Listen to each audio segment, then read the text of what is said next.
एक खास शख्सियत के साथ मुलाकात। देखिए जयदेव पटेल के साथ नंबर 1 इंडिया न्यूज पर रोजाना रात 9 बजे। नमस्कार व्यूअर्स, मैं जयदेव पटेल और आप देख रहे हैं नंबर 1 इंडिया न्यूज। आपका एक बार फिर स्वागत है एक खास शख्सियत के साथ मुलाकात प्रोग्राम में।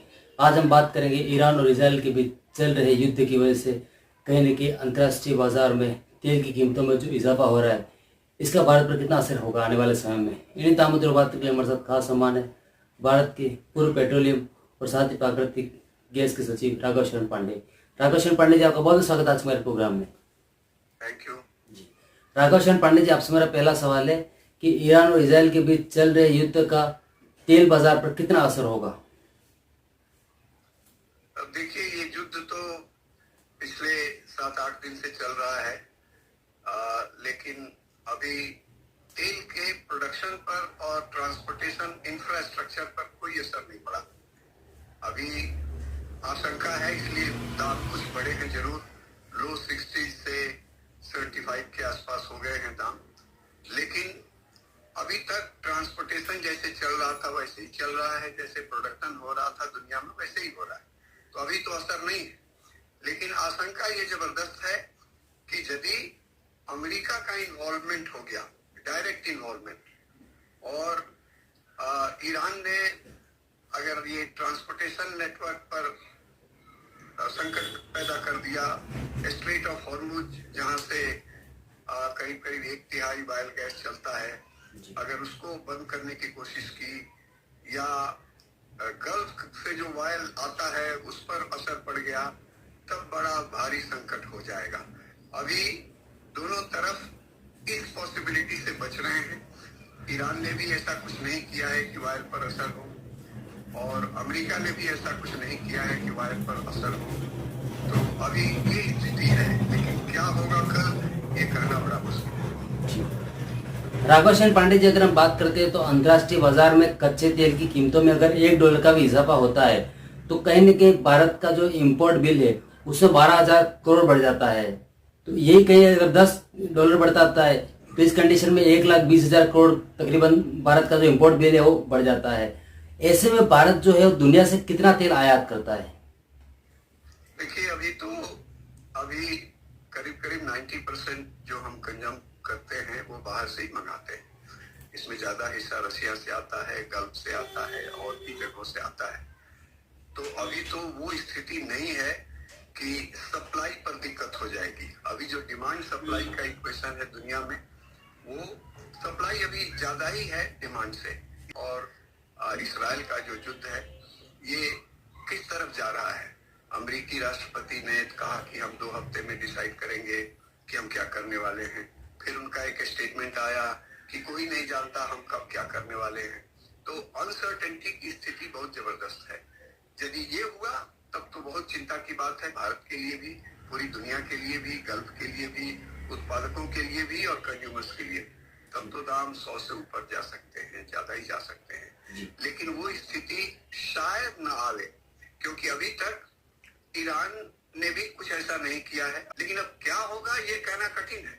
यदि अमेरिका ये समझे कि एक आध दिन के अंदर ईरान का जो न्यूक्लियर फैसिलिटी है उसको हम डिस्ट्रॉय कर देंगे, तो फटाफट ये काम हो सकता है।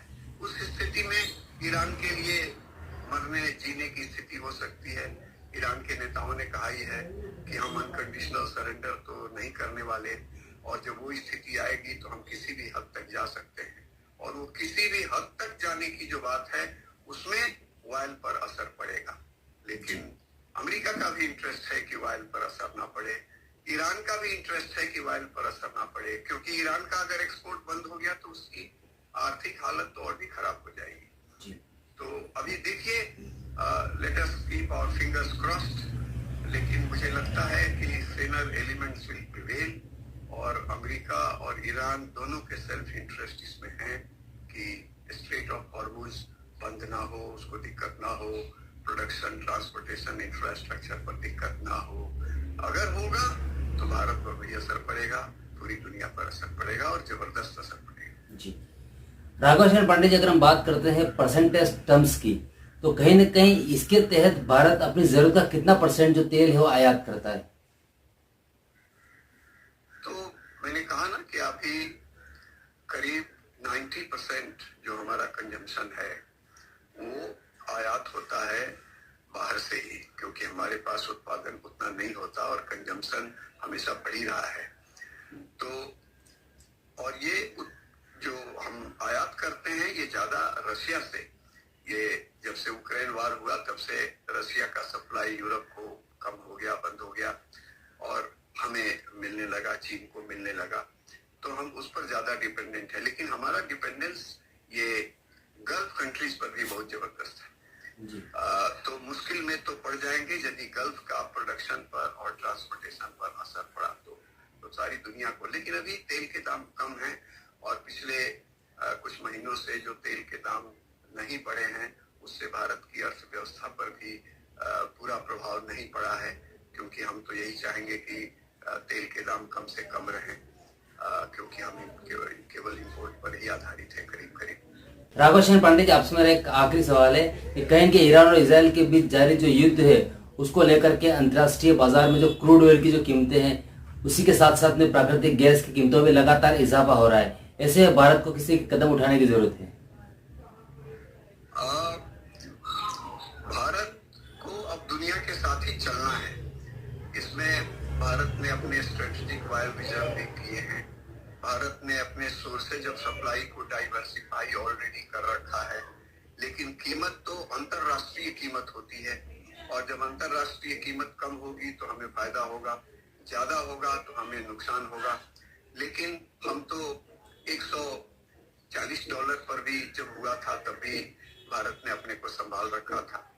तो जैसी स्थिति आएगी भारत में वो अभी ताकत है कि हम किसी भी परिस्थिति से मुकाबला करने को तैयार हैं और इस जंग में भारत डायरेक्टली इन्वॉल्व तो है नहीं। और जो डिप्लोमेटिक एफर्ट्स दुनिया के चल रहे हैं बहुत कामयाब तो नहीं हुए हैं, लेकिन मेन प्लेयर इसमें दो ही हैं आज के डेट में, इसराइल से भी ज्यादा अमेरिका और ईरान, और दोनों के सेल्फ इंटरेस्ट इसमें लाई करते हैं कि तेल की कीमतें बहुत ज्यादा ना बढ़े, और वो तभी नहीं बढ़ेंगी जब स्ट्रेट ऑफ हॉर्मुज बंद नहीं होगा। बंद हो जाएगा तो बढ़ जाएंगी। तो अब यही है, भारत तो हर स्थिति से मुकाबला करने के लिए तैयार पहले भी था, अभी भी है और रहेगा। लेकिन जब अंतरराष्ट्रीय स्थिति बिगड़ेगी तो हमारे ऊपर भी असर पड़ेगा। जी, राघव शरण पांडे जी, आपने हमारे लिए समय निकाला और हम अपनी जानकारी हमारे साथ साझा करी, उसके लिए आपका बहुत बहुत धन्यवाद। Thank you.